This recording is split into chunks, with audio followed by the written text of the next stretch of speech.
Thank you very much, everyone, for coming. I'm Michael Green from the Center for Strategic and International Studies.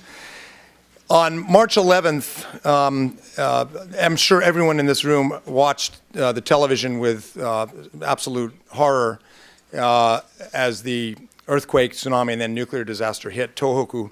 I lived for a time in Iwate and had been to the coast to many of the places that were hardest hit when the tsunami came through. I think for everyone who knew Japan, and many who didn't, it showed some of the real strengths of Japanese society. People talk about Japanese youth of this generation being lost, and yet tens of thousands of people left their jobs and homes and went north to help with the recovery. There have been obituaries written for the U.S.-Japan alliance, and yet through Operation Tomodachi, the U.S. and Japan engaged in unprecedented levels of complex operations to rescue people and save lives. The outpouring of private assistance from the United States, but not just the United States, around the world. Korea raised more money in the month after 3/11 through the Korean Red Cross than ever before in its history. So it was just a remarkable demonstration of how much people care about Japan, not only because of respect for the Japanese people and Japan's role in the world, but because Japan matters an awful lot to all of us. We at CSIS, like a lot of people in this town, wanted to do what we could to show support, to help. And we understood that in the recovery and reconstruction process, the Japanese people, the Japanese government, industry, civil society would lead. But we thought it would be possibly helpful, both in substance and in solidarity, to offer our ideas on what the United States could do in all sectors to stand with Japan after March 11th, to bring our own experiences from 3 Mile Island or Katrina or other disasters we have either managed or mismanaged to help Japan think this through. And very, I think importantly, to recommend ways that the flowering of cooperation between civil society, between our militaries, between our governments and business, how we could sustain that beyond the recovery period through the reconstruction and really revitalize the U.S.-Japan alliance and partnership in not only the weeks and months, but the years ahead. On April 11th, we announced a task force, the Partnership for Recovery and a Stronger Future. John Hamre, our CEO, who's in Japan right now, called Jim McInerney, the CEO of Boeing, who very quickly and enthusiastically agreed to help by chairing the meeting and volunteering Stanley Roth to serve on the task force. Other corporation CEOs, senior civil society leaders joined as well. We have a longstanding relationship with Keidanren, the Japanese Business Federation, and Yone Kurasan, the chairman, also said we'd like to help. He wanted this to be an American vision and an American task force, but he gave us Kiyoaki Abaraki to help run the project and was very generous in helping set up meetings for us in Tohoku and in Tokyo as we did research.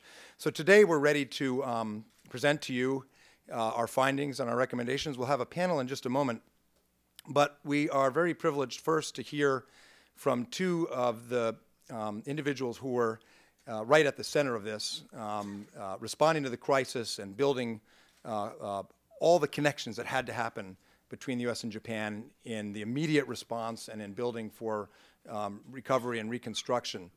My good friend, the Assistant Secretary of State for East Asia and Pacific Affairs, Kurt Campbell, and Japan's distinguished ambassador, Ichiro Fujisaki.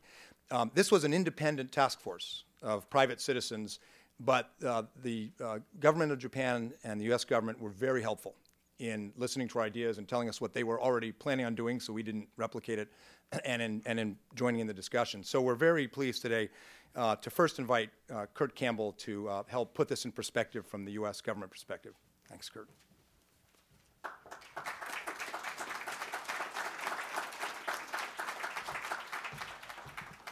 Thank you very much, Mike, and distinguished friends, Ambassador Fujisaki, all the players who were involved in this important effort. On behalf of the U.S. government and the U.S.-Japan Alliance, I want to thank you for an extraordinarily important endeavor. Government is a series of hold your breath moments, challenges that you're not really sure how you're going to cope with. I've had my share over about 2 decades in government. By an order of magnitude, the most frightening, concerning periods of my life in government were during the nuclear crisis, the immediate aftermath of this. And it was felt by so many of us on many levels, personal and emotional. I, like many of the people who work in Asia, have come to love Asia. I love Japan. I love working with Japan. I love the colleagues and the friendships that I've developed there. But more than anything else, I love the feel of what it feels like to walk through a quiet Japanese street, or find a quiet, beautiful place and experience the almost sublime majesty of Japan. And frankly, during that period, during the days and hours after the initial crisis, we were uncertain about that very future. And I have to say that we went weeks without very much sleep, and we're working around the clock. And I cannot say enough about what it was like to work with my colleagues, both in the U.S. government, but in the Japanese embassy, our colleagues in the Gaimasho, in the Prime Minister's office, and in the military. Many people talk about the burden of the military, the U.S. military in Japan, or the burden or the unnaturalness of stationing foreign troops on another shore. And there is truth in that. And in fact, many Japanese friends really, I think, had forgotten some of the potential purposes of U.S. forces in a crisis. And what's wonderful about this experience was for a very clear example of how we, working together with our Japanese counterparts and colleagues, could respond to this incredible challenge. And to date, we've done a number of things in response to challenges like this in the Asian Pacific region. The recent flooding in Thailand, the tragedies in Aceh, but nothing has compared with the rapidity, the dexterity, and the intensity of the American response, again, working with Japanese colleagues on this. And I'm proud to say that I played a very small role here in the United States, working principally with my dear friend Ichiro Fujisaki, the ambassador, who was tireless and determined, no matter what, to do what was best for Japan, So in the future, I will always be able to look back on this experience with some great pride and a real sense of achievement. I'd just like to say couple of quick things about this overall effort. First is, what's interesting about a crisis like this is who it calls on to serve, how people decide they want to serve. One of the most impressive examples was a good friend, Rusty Deming, a tremendous diplomat, a person who had earned a well-deserved retirement. And when this happened, he basically said, "You can count on me." And for months, he was the person that was at his desk the longest, who'd helped us and me personally, still learning about certain aspects of the State Department, how to navigate through very complex waters. I think the Alliance will owe him and others just an enormous debt of gratitude for stepping in its time of need. But principally for our event today, the person that I want to thank the most is Mike Green. I think he recognized immediately thereafter, after the initial week or so, that not only would we need, as a partnership and alliance and as a nation, to respond in the immediate aftermath of this tragedy, but that we would need a long-term strategy, working with the Japanese government and the Japanese people to redevelop, to rebuild, and to think about a whole host of issues ranging from energy to the kind of economy and the linkages between Japan and the global economy as a whole. And the person who had thought about the most, who was most seized with this, was Mike Green, and absolutely determined to put together this extraordinary task force that brings together key players in Japan and the United States on the corporate, finance, and government level to consider how best we can work together to deal with the long-term challenges that Japan will face in this part of its beautiful country. You will find a list of highly innovative suggestions and ideas for how our two countries can work together. And the overarching message fundamentally is that Japan is open for business and that it is essential for the business communities, not only of the United States and Japan, but of Korea and other countries around Asia, to understand the potential for investment and engagement in the time ahead. I have to say, I think, as you all know, that there is some extensive talk currently in Japan about the Trans-Pacific Partnership. We are encouraged, even excited by those discussions. This is obviously a matter for Japan to decide on its way forward, but nevertheless, we're following it closely, and we look forward to working with Japanese colleagues as they make decisions on very consequential matters. But I can simply say that we welcome opportunities for deeper strategic interaction, not just diplomatically, not just politically, but at the root of what makes our two highly innovative, industrious countries move in the economic realm. Secretary Clinton had a chance to meet and talk with some of the people on this effort. I think, as you all know, her mother passed away recently. Deputy Secretary Nides is thrilled to be engaged in this effort. We'll be with you as well.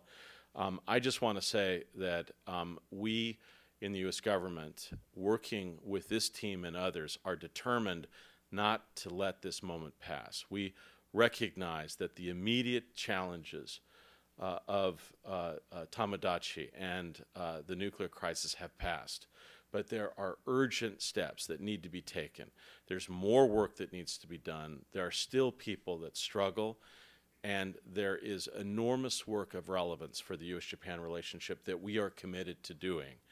I know of no report of any kind on any subject that offers more poignant, effective observations about how to channel that cooperation in useful ways, guided by previous experience, guided by wisdom of what has worked previously in U.S.-Japan relationships, and as importantly, what hasn't. So I just want to thank Mike Green. I want to thank John Hammery and all of the players in the Keidanren on the Japanese side and on the American side for taking time out of busy schedules to work on something that we all cherish, which is the U.S.-Japan relationship and principally the wonderful people of Japan. So, Mike, I thank you very much for this.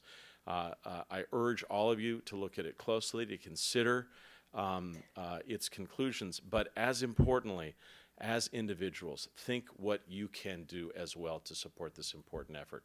Thank you all very much.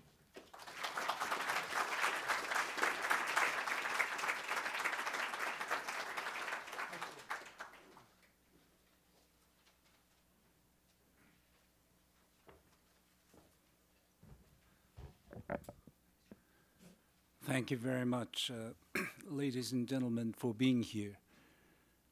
As I have said time and again, we are coming back now, but not only by ourselves. Your assistance really made the difference. That meant a lot. We'll never forget that.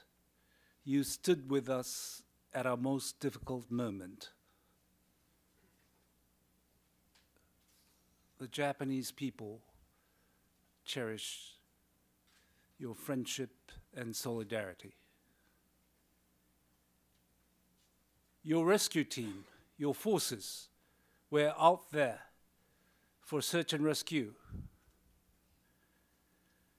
Your government, nuclear experts were there to give us technical and expert advices. your government in Washington, the core was Kurt Campbell and his team. I knew the word 24/7 before, but I really have seen that. And they have worked as if this disaster was theirs. And that was really moving and touching to see that.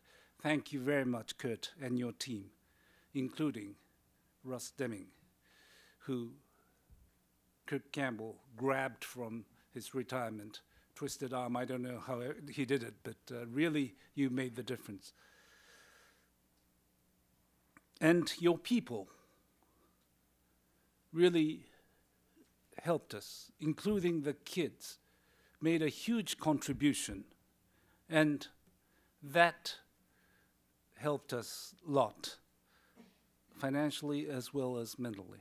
So, representing Japan, I would like to extend our gratitude. Now, we are seeing a new assistance in terms of intellectual and strategic advice. The report. I think the report has several characteristics for, if I may say, one, this is the result of top pundits of this country. Second, covering broad range of issues. If you look at it, you'll know that it covers from energy, health, IT, disaster relief, you cover everything. Third, it's forward-looking, future-oriented, and mid and long-term. Fourthly, it's objective, at the same time, very friendly, partner-like report, if I may say. I think this will be an excellent reference for our continuing elaboration of reconstruction strategy. I would call this a book of wisdom. In a nutshell, I would say, CSIS, Mike Green, they've done it again. So thank you very much. And all of you here, thank you very much for being here to show the gratitude. This is a little token of gratitude, but I prepared this wristband.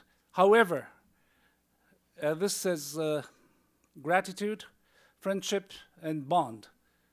But coming out here, I asked my embassy staff, I'm going to distribute this here, and they said, you are too generous and you are giving out everything, so we don't have any more. However, I'm ordering it now. So those who have signed up to this meeting, and you'll get it later. But thank you very much again. Thank you.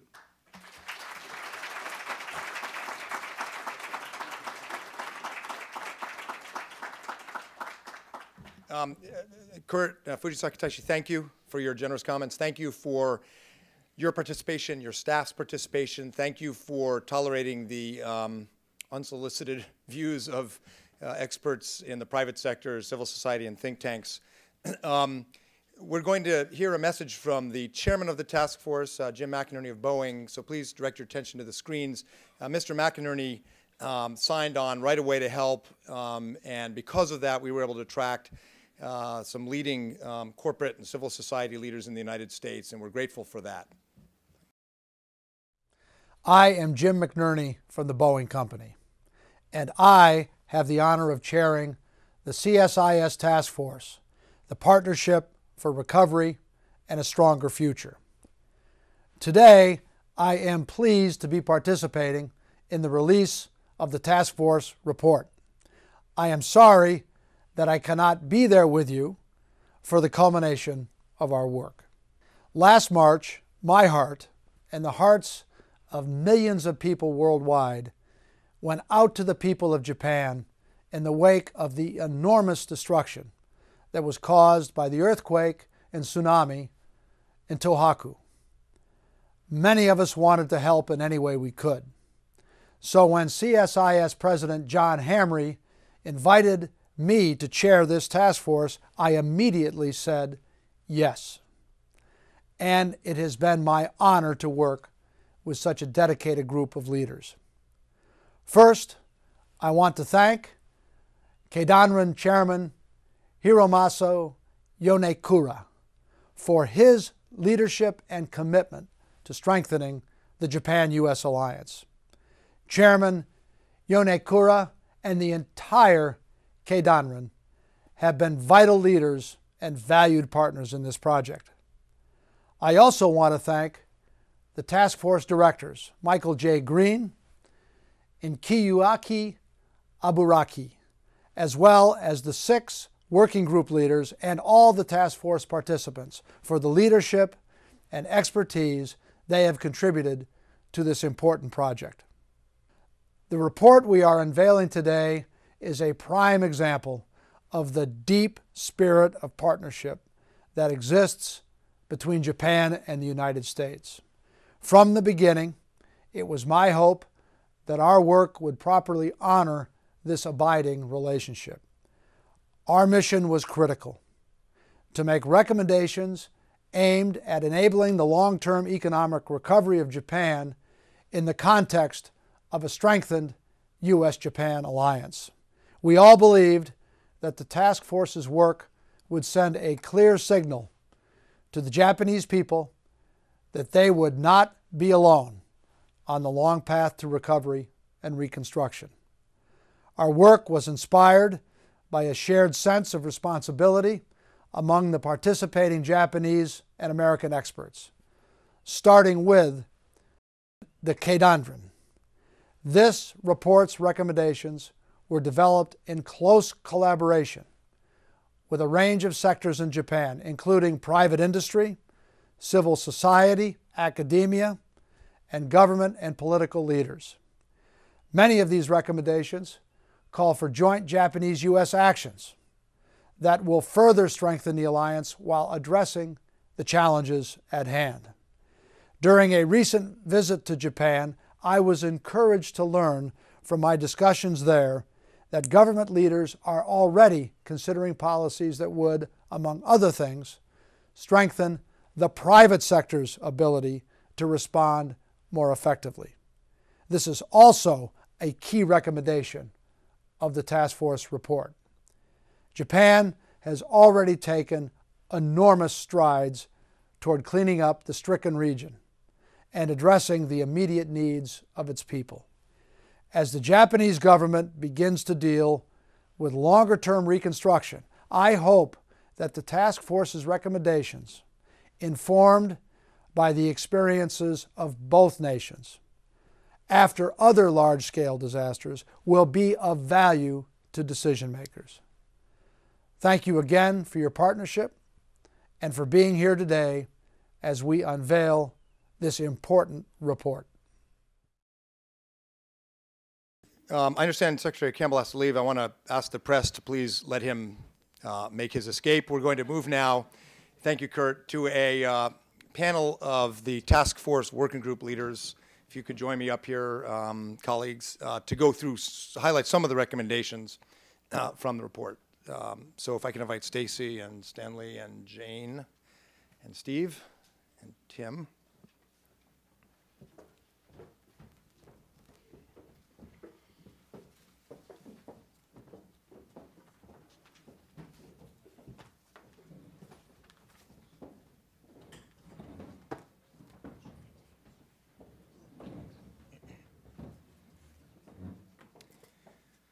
So when we formed the task force, we understood that we would be working on this over the course of about 6 months, and that during that time, the Japanese government, Keidanren, Keizai Doyukai, or other organizations in Japan would be drawing up detailed blueprints to deal with the cleanup, the recovery, the disaster. So we did not try to create a blueprint so much as a framework for thinking about the medium and longer term challenges, bringing to bear our experiences. As I said, not all good. We learned a lot about what not to do in 3 Mile Island, Katrina, and from that, hopefully some wisdom. And to think about ways that we could build on the partnerships between civil societies and private sector that came out of 3/11 and sustain that, to stand with Japan as it goes through recovery and to a reconstruction and a stronger future, and to strengthen our alliance. And we divided our task force into 6 working groups to try to have a more in-depth examination of each of these areas. And we were very pleased that some well-recognized experts agreed to take charge of these working groups in each area. The 6 groups are represented here except for 2. But let me briefly introduce them. Tim Adams, the former Undersecretary of the Treasury for International Affairs, well known to any of you who follow international economic affairs, and now the principal at the Lindsay Group, agreed to take on the working group that would look at fiscal questions, macroeconomic questions, and the economic policy dimension. Steve Morrison, who leads the global health work here at CSIS, had already been working in partnership with some Japanese health and public policy institutes and agreed to take on an examination of the longer-term health implications, challenges, and opportunities for working together. He worked with Brian Biles and other experts here at CSIS and elsewhere in the United States. Stacy White, together with Joey Booth and others, Joey leads the Disaster Management Institute at LSU, lots of experience with Katrina, and Stacy is an expert on disaster relief globally and led that task force. Jane Nakano and David Pumphrey and Mike Wallace and others here at CSIS led on the energy task force, looking at the nuclear piece and also long-term energy supply and demand and strategy questions. We had 2 other working groups not represented here. I may briefly summarize the findings at the end. Sachs Sakota and Rich Armitage took the lead in the security policy working group, which examined the lessons learned from Operation Tomodachi. And Randy Martin, senior official in Mercy Corps, the highly respected international NGO, led a group that focused on how to build civil society cooperation. And in fact, he's not here because he's following his own recommendation. And Mercy Corps has made him the president of their Asia operations based in Japan, which is why he can't be with us today. And then we're going to hear from each of the working group leaders the highlights of their work. And then Stanley Roth from Boeing, who helped us throughout on behalf of Mr. McInerney, and Kyo Aburaki, who was the co-director with me, will have some brief comments, and then we'll open it for Q&A and try to answer what questions we can. And you all have the report in front of you, but let me turn it over first to Tim. Thanks. Thank you, Mike. It's an honor to be on the panel, on the dais today, and have served with such a distinguished group of scholars looking at a country which is very dear to my heart. I've spent most of my professional life traveling to Japan. I have many good friends there. I have clients there, and it is a place that I have observed up close and a place that I have enormous respect. And you know, I remember I was in Singapore on March 11th at the airport, waiting to fly back to the United States and watching the devastating events that day, and it's still seared into my memory. It's also an honor and pleasure to be talking about something other than the Greek debt crisis today, so it's a nice respite from Europe's travails. You know, the challenge for Japan is that prior to March 11th, the country faced enormous economic challenges. We had seen decades of subpar growth, high levels of sovereign debt, a debt to GDP ratio of 200%, deflationary pressures, anemic consumption, a whole host of ills which had challenged the political system for years. In fact, there's a USA Today article today that says, you know, could it happen here? Talking about the events in Japan, and are we, the U.S., suffering from similar maladies, and are we are we prone to make the same mistakes and have a similar history? And then, of course, add to this the horrific events of March 11th that slammed the Japanese economy through a disruption to the supply chains, and then brought into question the issue of sustainable and cost-effective supply of energy, which others, energy experts here, will talk about. And it was a hit to the economy that was felt around the world. Obviously, it had a global macro effect. Even U.S. officials, including Ben Bernanke and others, used that as one of the rationales for why the U.S. economy has suffered so much over the last couple of quarters. So it wasn't just a Japan-centered event. It was a global economic event on top of an already fragile economic trajectory. Now, despite these conditions, despite these challenges, the political system, which often seemingly paralyzed to make big decisions, was able to rise to the occasion. We have seen a fairly robust response. We've had a number of supplementary budgets. There do appear to be guidelines put in place on how reconstruction will be undertaken. And there is some agreement on how reconstruction will be paid for, which again is very important given the debt to GDP ratio and the weak anemic growth. The response to the crisis has really at two levels. One is a micro level and one is a broader macro level. At a micro level, and you can see from the recommendations made in the report, we look at and make recommendations about implementing an economic zone by picking some, and there's a variety of different ways to do this, and there is no one right method, but finding a certain geographic region and putting in place a series of incentives to drive capital to that geographic region. You know, there's an old adage that capital is a coward. It goes where it's treated well and it flees where it's treated badly. So the concept is find the area and treat capital well and do it in a way that incentivizes, if you allow me to use it as a verb, incentivizes capital to flow in, whether it's domestic capital or foreign capital, it doesn't really matter. And then also accompany that with a change in regulations which promotes labor force participation and, again, business startups and risk-taking. So that's at the micro level. And it does appear that the Japanese government is embracing the concept, and we just need to see what the details look like, but I'm optimistic. At a macro level, change also has to come, because while change at the micro level is a necessary condition, it's not sufficient. Macroeconomic conditions need to improve as well. And here in the report, we've offered a number of suggestions. No surprises. I think the prescription for change in Japan is well known. So whether it's the IMF's Article 4 or other assessments of Japan, this is quite similar, actually. But some of them we noted were to rethink the tax code in a way that, again, gives incentive to growth and capital formation and labor force participation, and marry it with a fiscal policy that certainly looks at the budgetary needs of Japan over the medium and long term and the need to deal with sovereign debt.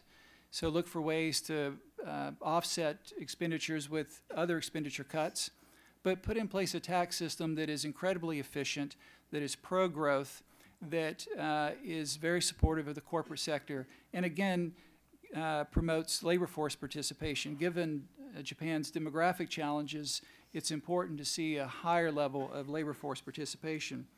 And then, as I mentioned earlier, there is an energy component. One of the concerns we heard repeatedly from Japanese industry is a concern about the reliability and sustainability and the cost effectiveness of energy. And obviously there is an enormous debate raging in Japan, as there are in other countries, about the future of nuclear power. And if not nuclear, then what? And is thermal energy a cost-effective replacement? But there's real concern among Japanese industry that if Japan moves to a different energy source and it is less cost-effective, then that will force Japanese industry to move jobs to other platforms around the world that offer a much cheaper manufacturing input profile. And then trade policy. Ambassador Kirk Campbell mentioned that TPP is on the radar screen. I don't have any inside details about where the current Japanese government is thinking. I know we do have APEC about 10 days from now. I'm encouraged by what little I have heard about the way in which Japan is thinking about embracing TPP. I think it's absolutely the right policy, but that is for Japan to decide. But irrespective of whether it's this particular policy or some broader policy, Japan would certainly benefit by more openness on the trade front. Japan has some of the greatest exporting companies in the world. But that same sense of prowess and efficiency and effectiveness that they deploy around the world could also be realized at the domestic level by simply opening up and revolutionizing the service sector. So in a sense, Japan can still benefit enormously from opening up and engaging the global trading system, and I hope that next week we will see that. I'll stop there because I want to make sure that the other participants have plenty of time, but I think the main takeaway is that there were enormous macro challenges. This crisis exacerbated those challenges. The government has responded. Much more needs to be done at the micro level. But the old macro challenges that were there before are still there. And only so much can be done at the micro level until the macro issues are taken on. And this government appears to be serious and sober in its assessment of these challenges and is endeavoring to take them on. Thank you. Thanks. Thank you and good afternoon. First, a note of thanks to Mike Green for organizing this, and Kyo Abaraki and Tachi Yamada, the former president of Global Health at the Bill and Melinda Gates Foundation, kindly agreed to chair the Health Working Group and was very integral to that. He can't be with us today, but sends his regards. I also want to express my gratitude to my partner in pulling this together, Brian Biles from GW University, who's been very integral, and to the Health and Global Policy Institute in Tokyo. We will be doing an event, in fact, in Fukushima City, jointly a CSIS and HGPI event on Friday, November 11th in Fukushima City on this very report, with a focus on the, Mike will be there, a focus on the broad recommendations and a focus on the health, which I'll get to in just a moment. We have 3 recommendations. I'll hit those in a moment. Let me first say that in terms of core findings, I think probably the most important core finding of this chapter on health has to do with low-dose, long-term radiation exposure and the health implications in the Fukushima prefecture and the other 8 prefectures affected by this. The experiences that Japan is having have an import that extends well beyond Japan. Clearly, those experiences in terms of trying to wrestle with the uncertainties over the scientific standards for safety, over wrestling with how preparedness for crises can be improved in the future, and how to communicate to a frightened and distrustful public.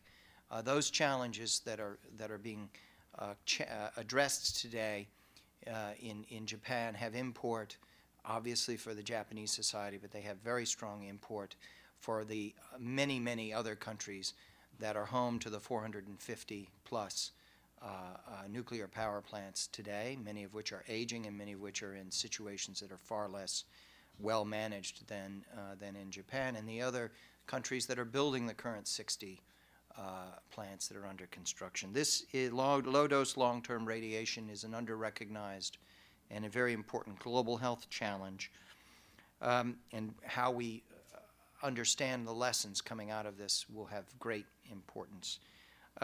Many promising U.S.-Japan health initiatives have advanced in this period. People in both Japan and the United States did not wait around for direction before they launched these. The GE Health Initiative is detailed. Project Hope's work in Iwate in partnership with Iwate authorities. Columbia University Professor Homa's initiative with the Fukushima Medical University focused on mental health issues.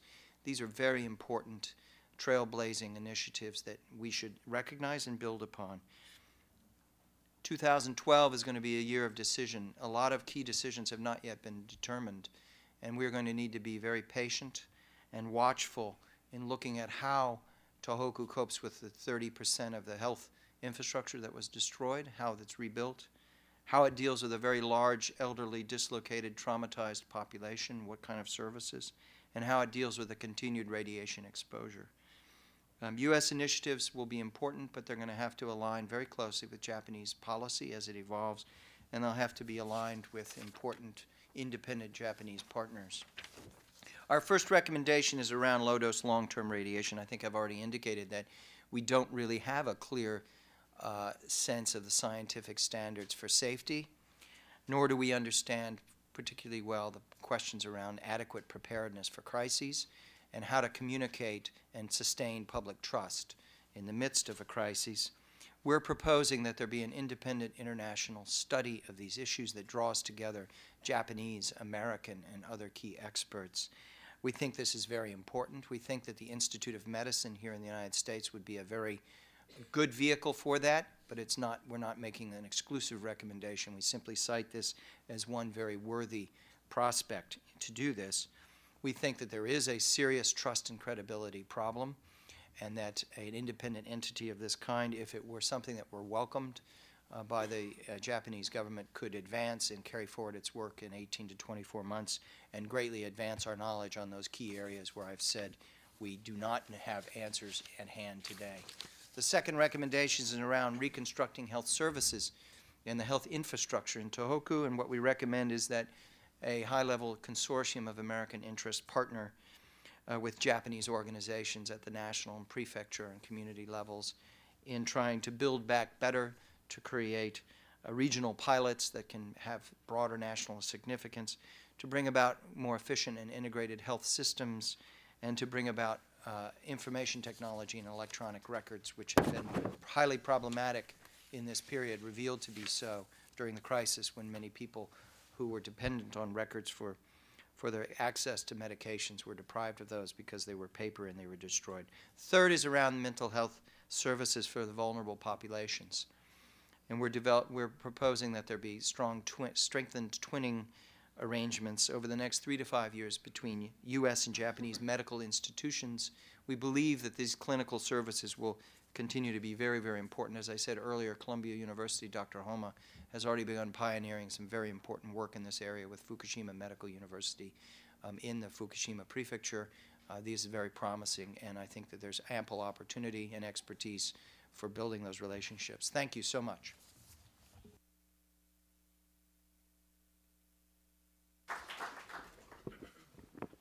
Hello.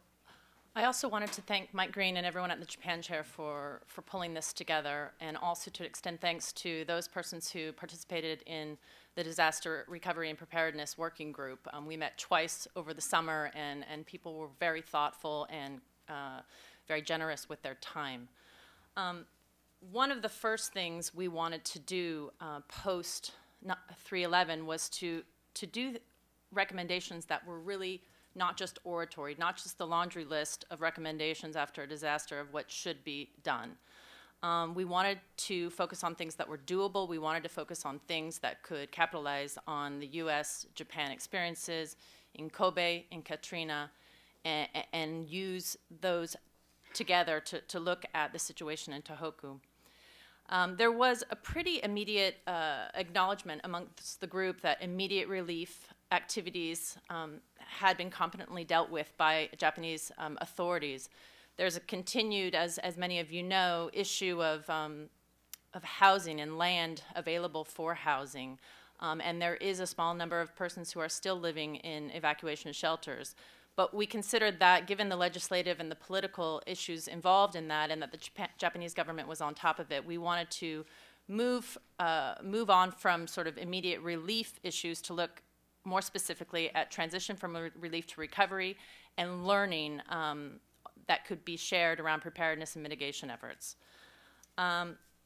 Because the recovery in Tohoku almost immediately implicit in the recovery is really a reconceptualization of Tohoku. There were many similarities with what was going on in New Orleans, and many challenges that the government has to deal with, which were very similar to what U.S. Federal and state governments in Louisiana and city officials in New Orleans had to deal with as well. There's a balance that has to be made in recovery between return to normalcy for people so that they can get on with their lives and their livelihoods, but you also have to leave room for change and economic reinvention in the region. There's also the tension between a speed of recovery, moving quickly so that pathologies don't arise, whether they're health, whether they're economic, whether they're social, but being deliberate in your actions and consulting affected populations. A third tension we talked about was the collective relocation of communities versus small-scale residential district improvements. So how do you determine whether you move people en masse, and what are the implications for that in terms of economic revival, community ties, and long-term prosperity? All of this involves a very careful effort by the government to convey a predictable process for recovery that will restore confidence. So to this end, our recommendations focused on the localization of recovery decision-making, not just the execution of reconstruction, but the actual decision-making, bringing that to the Tohoku region. Also on the participation of affected communities, which is a science in and of itself, and on the building of networks, direct networks between local government officials, businesses, and community members, so that there are entry points for them to share challenges and to share best practices between cities and municipalities directly affected. In addition to our look at transition to recovery, we also looked at learning opportunities around preparedness and mitigation. There was an acknowledgement by the group that Japanese leadership in this area is, second to none in the world, and also an appreciation of many of the adjustments that have already been made by some of the technical institutions in Japan to the early warning tools since March 11. So our concentration was really on the combination of physical mitigation methods and how you combine cost-effective seawalls, ducts, evacuation towers, et cetera, that can work together to actually improve the ability of people to survive in a situation like this. The other thing we looked at is the soft infrastructure or the human behavior. There's been a lot of talk since 3/11 about the evacuation and some of the decision-making that individuals were confronted with, whether they went back to check on loved ones, whether they had the means to get elderly people out of their homes, whether they knew exactly where to go and had the means to get there. So this is something that also came up in Katrina, and it's something that I think cross-cultural analysis could actually bear something important after, excuse me. Let me regain my, so this is the kind of thing where in Katrina and in Tohoku where we could share some best practices from those two experiences. So I want to just go over a couple of the recommendations. One of the things we called on was localizing the decision-making of the Cabinet Office's reconstruction headquarters. This is something that they did in Indonesia post 2004 tsunami, and this is something that they did in Pakistan after the Kashmir earthquake. And in both cases, it was considered very effective in terms of keeping the politics out of some of the reconstruction process, minimizing corruption, and also building confidence among the local people. Another thing that I want to talk about, and I won't go over all of the recommendations since we don't have that much time, but one thing I've been pushing and been a strong supporter of is the opportunity to build a bilateral laboratory for risk reduction and recovery. In Asia, there are many different fora for disaster risk reduction and management learning, but they usually involve many different countries, and they're just 3-day conferences. The Indonesians and the Australians have put together a facility in Jakarta that actually is a laboratory where engineers, urban planners, different tsunami experts meet together and they work on a day-to-day basis. And this is really where I think you're going to see tools that are directly applicable and employable by local officials. And I think, the shared identity of U.S. and Japan as two of the 5 biggest humanitarian donors in the world, and also our shared risks around the Pacific Rim, it would be interesting to explore, I think, this kind of facility. I think it's something that could be useful. Thank you very much.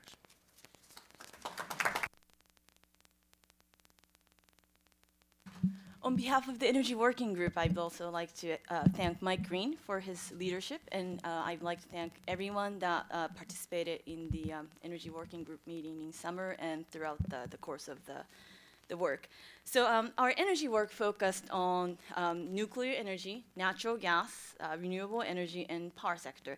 And there are many recommendations, but I'd like to focus on just some of them, the key recommendations.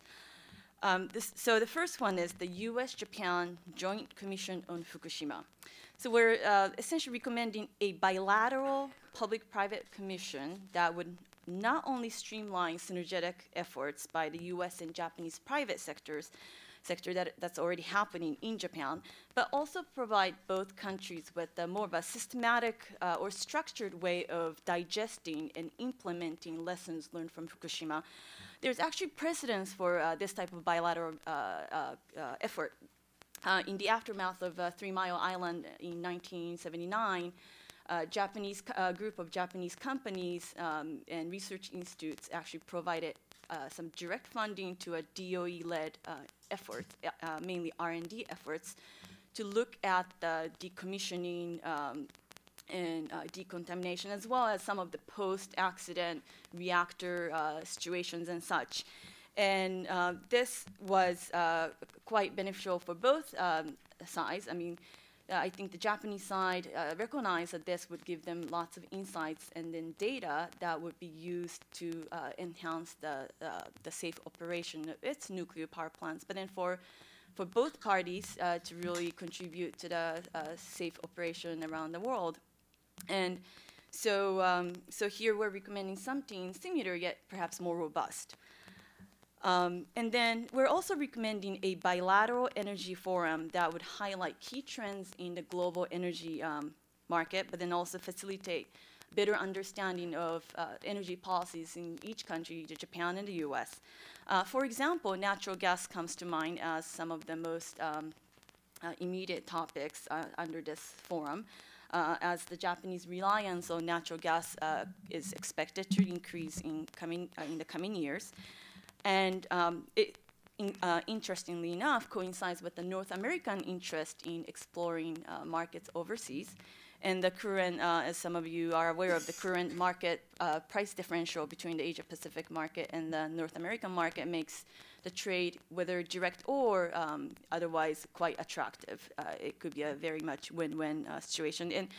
And one of the actually specific issues that could be taken up under this forum may be how participation in the Trans-Pacific Partnership, TPP, may enhance Japan's energy security through a greater access to North American natural gas. And we can certainly talk a little more about it during the Q&A if there's interest. And lastly, there are a few issues related to the power sector that are ripe for bilateral discussions and enhanced cooperation. The greater resiliency of the sector, the interconnectivity of the grids, and integration of renewable energy sources will help a country, whether Japan or the US or any other country, become better prepared not only for the future demand growth, but against any supply disruptions, whether it's from another earthquake or from act of terrorism. We believe that to allow for greater efficiency and flexibility in the energy marketplace, that would fully accommodate some of the potentials that the renewable energies and other diversified sources and players may be able to contribute. The current market structure in Japan may merit close examination. Additionally, we lay out in the energy chapter recommendations pertaining to, say, the Tohoku region become a test bed or the hub for some of the energy efficient or clean energy technologies that are being pursued by both the Japanese and American entities. So that's it from me.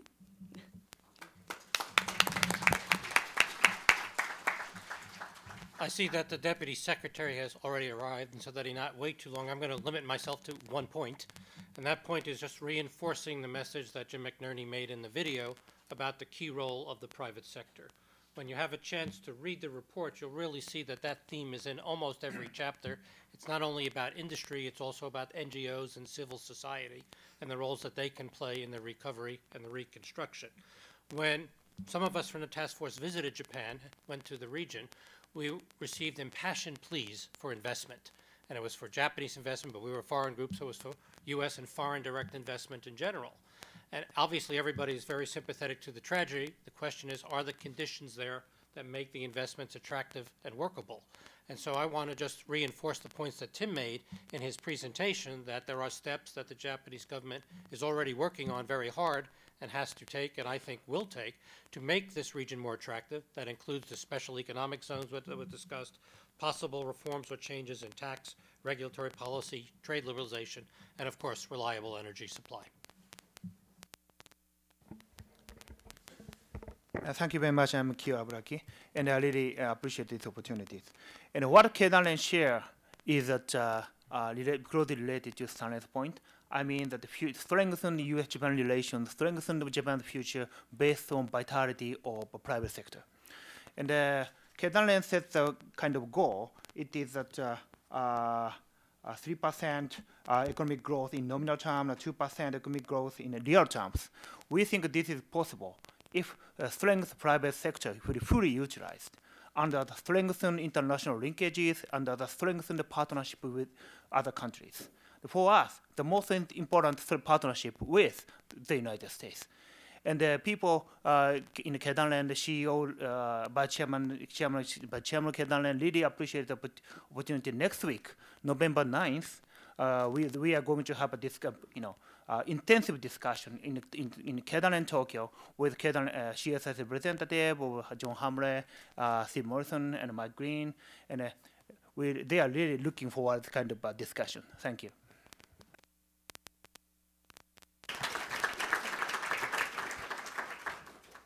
Thank you all. When I say we, all of us on this stage, John Hamre, Jim McInerney, and other members of the task force, decided to do this, everybody had a lot on their plate, and everyone up on stage here made a lot of room on their plate to devote not a day or two, but basically 6 months of sustained attention to prepare this task force and, by implication, to keep working on this with colleagues in Japan as we go forward. There were 2 other working groups, not represented here because the working group leaders are on travel. Zach Skoda and Rich Armitage, Chip Gregson and others led a working group on the security relationship, the implications for the alliance. And the bottom line there is that Operation Tomodachi, 100,000 self-defense forces, over 20,000 U.S. personnel, was the most complex joint and combined operation we had ever done together. And we did it quickly, did it particularly for some of the self-defense forces at personal risk. Some of these operations were dangerous. Sent a very strong reassuring signal to the Japanese people and frankly, a very important signal to the region about how strong our alliance was. But as we looked at this, those of us who work on security never look on the upside. We always look on the downside and considered, what if this had been even more complex crisis? A crisis not responding to a natural disaster, but one where there was somebody on the other side intending you harm. And many of the operations were coordinated through open emails. Many of the U.S. Initiatives were led by very senior 3 and 4 stars coming out of Hawaii, the kind of things that would be very hard to do in a security crisis. And so we gamed through and made some recommendations, as I know both governments are, about thinking through the lessons learned from this very successful operation in terms of other things we might face together. Because these are, after all, the Japan self-defense forces, and the nation's defense is their first mission. On the civil society side, I think we sent a group to Tohoku. We spent time with civil society groups there and in Tokyo. Japan's civil society sector is small, but man, are they active. They were very, very dynamic. But they filled niche areas, we found, and don't have the kind of scale or experience or capacity of some of the larger NGOs based in the United States, like Mercy Corps or Save the Children or others. And so Randy Martin led a group, and made some recommendations on how the governments, the private sector, and American civil society groups can partner with Japanese NGOs to help them build on this experience, to help them learn some important things that American NGOs are good at, like fundraising, but also to take their experience together abroad and use that to be more effective at responding to crises and disasters in the region where Japanese NGOs like Peace Winds and others are very active. So those were the other two working groups. If the Deputy Secretary will indulge us, we might take a few questions. Deputy Secretary Tom Nides, of course, leads he's the point man on this entire effort for the U.S. government.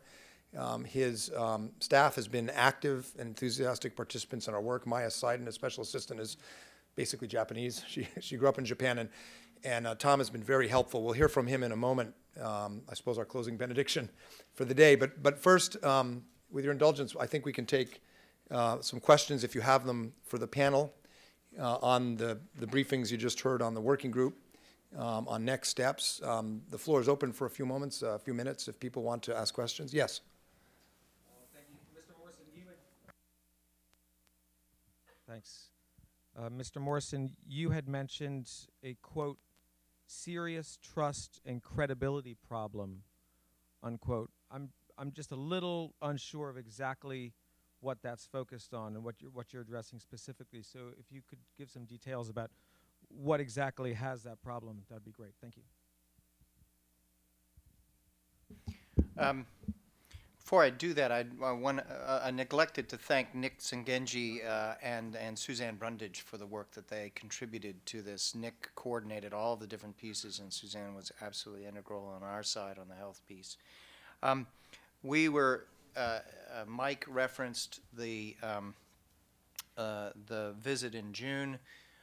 We were in Tohoku, and then I had the occasion with HGPI staff to circulate in the 3 prefectures for several days after that. What we experienced there was a very dramatic expression of anger, frustration, and bewilderment with respect to in the Fukushima area with respect to radiation. I think there are several, and we outline in the report, there are several root causes to this, one of which is the lack of clear standards. Another was the withholding of data at critical moments. Another was the confusing policy positions that were taken at different points, and then there was the revelation that in fact the releases were quite a bit larger than what had been originally estimated, and then blown inland, and then over time, over the subsequent months, you've had the discovery of the hot spots scattered across now. I think there are about 170 communities that are in the process of being decontaminated. In mid-July, we hosted an HGPI delegation here. We had a forum in this space of 5 prominent Japanese health experts from very diverse backgrounds, and that was videotaped and broadcast. It's on our website. It was a very dramatic expression of the degree to which particularly mothers in fear of their children's status in the affected areas had begun to very quietly mobilize. Quite a strong bit of migration out of the affected areas by mothers and children in particular. So we heard this, we saw the evidence and the proof of this in several areas. The last point I would make is that there was a very broad diversity of folks both inside government and outside government who appealed to us with respect to the idea of an independent expert committee that could attempt to try and resolve some of these issues, and that's reflected in the recommendation. Thank you very much. In the back there. Yes, thanks. I'm Harlan Ullman. Question I have is, what were your recommendations to deal with used nuclear fuel, not just in the Fukushima region, but throughout Japan? Could you comment on your ideas there?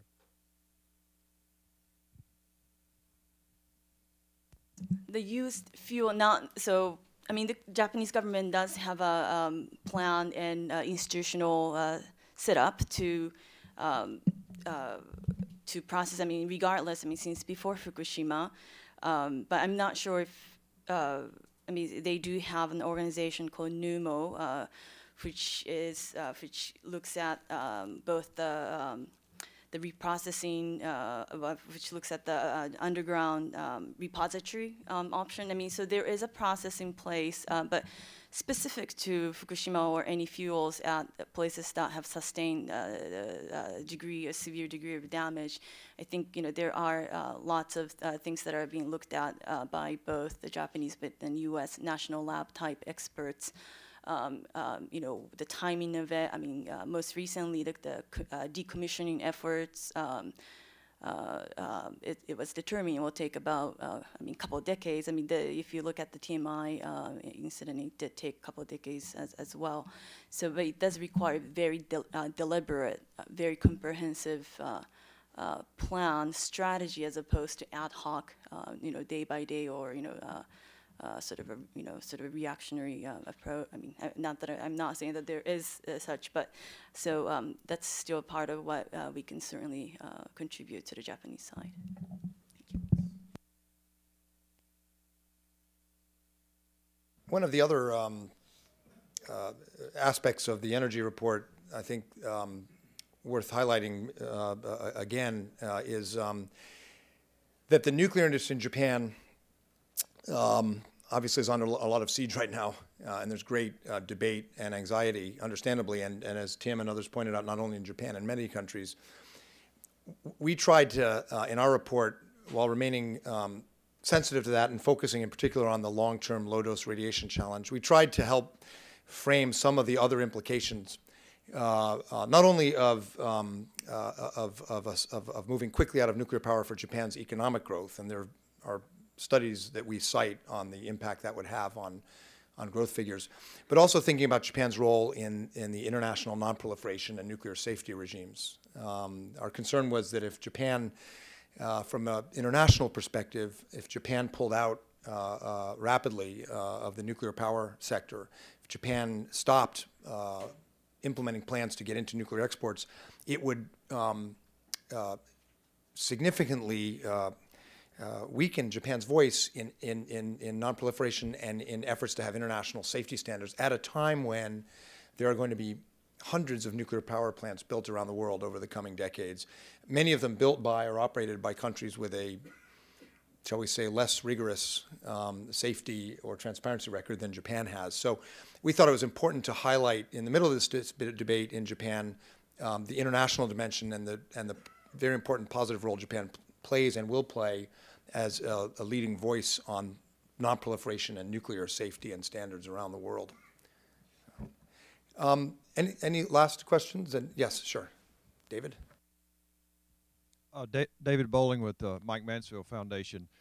Mike, we've heard a lot about how well the self-defense forces and the U.S. military work together in Operation Tomodachi. Could you share with us one story that really illustrates that in your mind? There are many, and I have to say we heard the most impressive ones when we were in Tohoku, as some of you may have as well. Operation Soul Train, where the U.S. Air Force and Marine Corps, working with the self-defense forces, reopened the Sendai airport basically in, I think it was 48 hours. We have it in our report, but it was in about 2 days. You couldn't land in the airport, so the initial operation involved paradrops.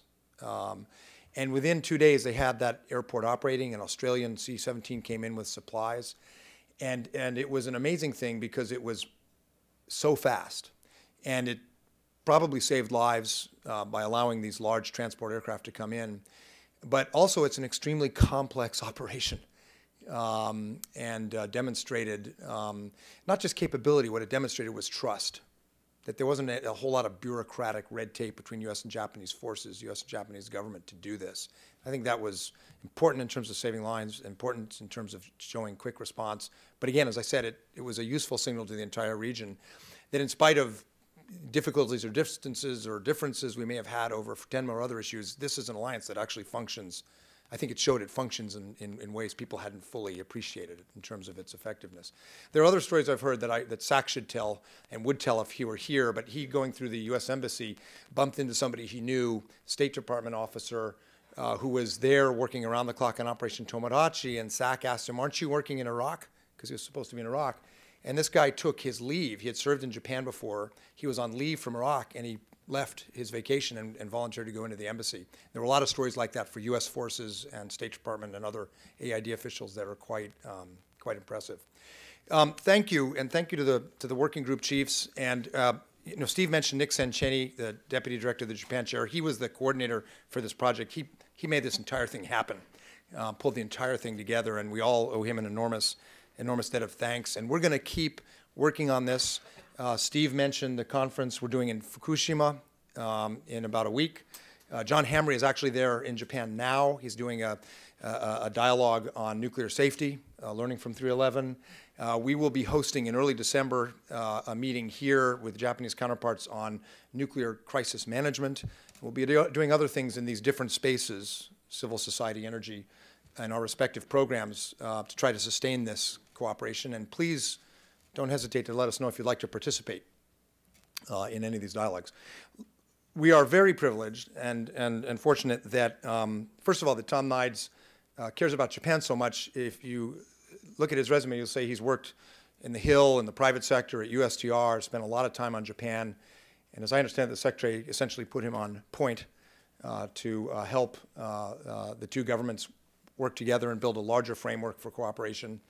And he has, in a very busy day, because the Secretary is gone, as I understand it, volunteered to come and offer some closing thoughts on the way forward in our alliance. So thanks very much.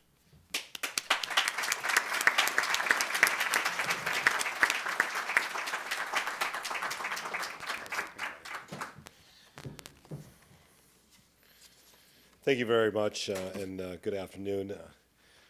This event demonstrates a remarkable extent of the cooperation that we have with Japan after the devastating disasters on 3/11. Quite frankly, I'm honored to play a very small part in the recovery. And I had the opportunity actually to review the report earlier today, and as I like to say, this report is smart, comprehensive, and it's a roadmap for supporting reconstruction and the long-term recovery of Japan. And I want to thank you guys, Mike in particular, for the leadership that you've shown to put this together, and all of you who have taken your time to do this. This is not only important to the State Department and the Japanese people, but it's what we do, and we do it quite well. And I want to also thank my friend, Ambassador Fujisaki, who's here. I want you to know during the crisis, I would bet you the good ambassador probably was at our office 3 or 4 times a day. He would go to a meeting, he would go back to the embassy, he would come back and ask for more. There's no better friend that we have in the United States than the ambassador, but quite frankly, there's no better representative the Japanese people have in the United States than the ambassador. So thank you, I'm honored that you're here. When I visited Japan with Secretary Clinton, with Tom Donahue of the U.S. Chamber of Commerce about a month after the tsunami, there was unspeakable devastation, as you all know. But even then, we saw the resilience and the unbroken spirit of the Japanese people. And we saw the friendship between our countries grow deeper amid the wreckage of those early days. The Japanese self-defense forces and the American military worked in the close complement to distribute much-needed supplies, as you've just heard. They stood side by side to dig through the rubble in Sendai. Nuclear experts, rescue workers, and civilian engineers from the United States immediately boarded planes to help our Japanese colleagues. When it mattered most, Americans stepped up across the board. And quite frankly, we're very proud of that. But there's no doubt in my mind that Japan would have done the same thing for us, because they have. In the wake of Hurricane Katrina and Rita, the Japanese were among the first responders on the scene. New Yorkers still remember the Japanese rescue workers at Ground Zero at 9/11. Our countries do not hesitate to lean on each other in crises because we have invested in our relationship for more than 6 decades. And we now know we stand up to the height, indeed, informs the cornerstone of our commitment to the Asia-Pacific region. And each time we are tested, our nations emerge stronger, better prepared, and closer than ever. This CIS task force proved that again. CSIS was not just an academic exercise. It was, I'd like to say, a labor of love, a reflection of our intention to stand by Japan through the rebuilding and beyond. And as a recovering businessman myself, I think that one of the best ways we can do that is by spreading the message that Japan is open for business. To that end, we launched the Partnership for Reconstruction in April to unite the public and private sectors in both countries in support. The outpouring of support since then has been outstanding and, quite frankly, inspiring. American corporations have donated almost $300 million for relief efforts, but that is just the tip of the iceberg. We've been working with the government of Japan, the U.S.-Japan Council, and the private sector to empower Japan's young leaders and entrepreneurs to participate in the reconstruction. This November, Secretary Clinton will chair the high-level dialogue at APEC to promote public and private partnerships as a way to build resilience in our business communities. These efforts stem from our unwavering commitment to the Japanese people and our faith in their ability to rebound. We're thinking creatively about how to overcome similar experiences in the future. Japan's experience should be a lesson to all of us. And this task force has helped transform those lessons into real action plans. We do not want just to put things back the way they were. We want to rebuild for the future and for the next generation. There's much more we can do to help those affected in 3/11. The United States is ready to support Japan however we can, by promoting the public-private cooperation, by supporting Japan's long-term economic renewal, and by continuing to strengthen the connections between our societies at every level. And even in the most tragic crises, there are opportunities for renewal and growth. And our nations are up to the challenge. Thank you very much. Thank you for what you've done. Thank all of you very much.